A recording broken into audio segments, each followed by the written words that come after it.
family of the Harmony, it's hard to imagine. The family itself is a huge, perfect building. Like, each member of the family sees themselves as a piece of the divine puzzle, revolving around a singular core and a shared idea. Interesting analogy.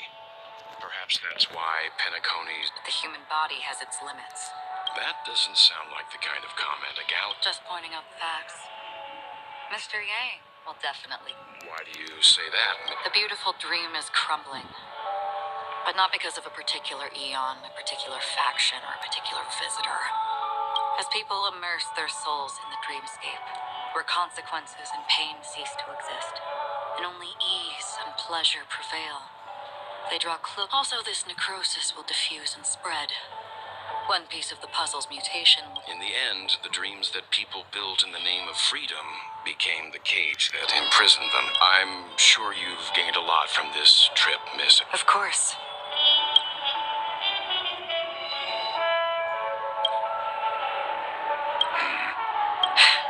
Don't mind me. It's just a habit. Owing to events in the... Take your time. That should do it.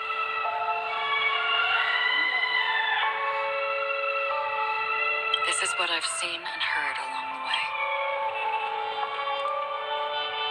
Someone once said to me, Penacony wasn't like this a long time ago. Nor should it be. I've traveled through the reality and dreamscape of the planet of festivities. Watched the tides of night rise and fall when time stopped for people. Were the spirits of the rich. This is why I think the collapse of the beautiful dream. There might be a way to change everything. Perhaps.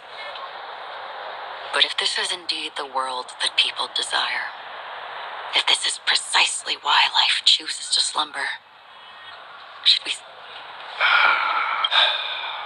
Miss Acheron, now it's my turn to share a story with you. There was a man from my homeland who, at a time when the world was grappling with deep, unhealable pain, made a choice. He wove together the dreams of everyone in the world, linking people's dreamscapes, and shouldered this burden himself. From this, he created a giant, a spiritual atom, and since that moment, the giant stood between heaven and earth, becoming the pillar of the world's existence. As a price, those who found it hard to move forward, who could not advance, forever lost their future. They slumbered in a dream, devoid of disaster and pain, living out their days peacefully in the man's created utopia. And it is because of the wishes of those people who wished not to awaken that this spiritual atom became unbreakable. And yet, you stand here right now, which also means that man failed. Because people must always move towards the future. Even if human weaknesses make them pause when they truly cannot move forward, humanity will eventually seek a way to save itself. And that man, he was never a failure. Like everyone in that world, he etched the possibilities of human nature into his heart. He was the sun chaser of legend, soaring towards the sky and embracing his final victory with his fall. He ascended to heights uncharted, only to come face to face with the sun, a place not visited by anyone before. His wings would melt because of it, only for him to fall into the sea, and after that, countless others would surpass him, soaring to even greater heights. A fitting metaphor for the Nameless's trail. Thank you, Mr. Yang. I know what you wish to confirm. The universe has innumerable similar, yet different worlds. I, too, have embarked on journeys, encountering old friends with familiar faces on different worlds, even if not completely similar. The story you just told, I ended that man's life.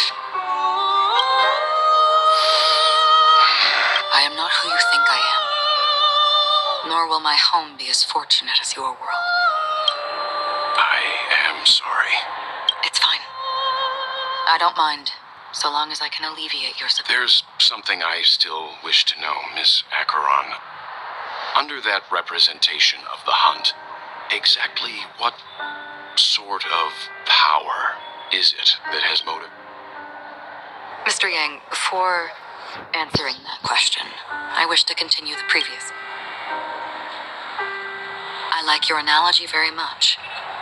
Indeed, birds are born to fly. But in a distant past, their ancestors could only gaze at the sky in envy. They saw that faraway ray of light from above the heavens, piercing through the clouds and blanketing the earth. And so, time and time again, generation after generation, the birds spread their wings and took to the sky, attempting to touch its ceiling, all because the sun was there. Then, what if the last bird finally soars into the sky, only to realize that the end of the light is not the sun, but darkness?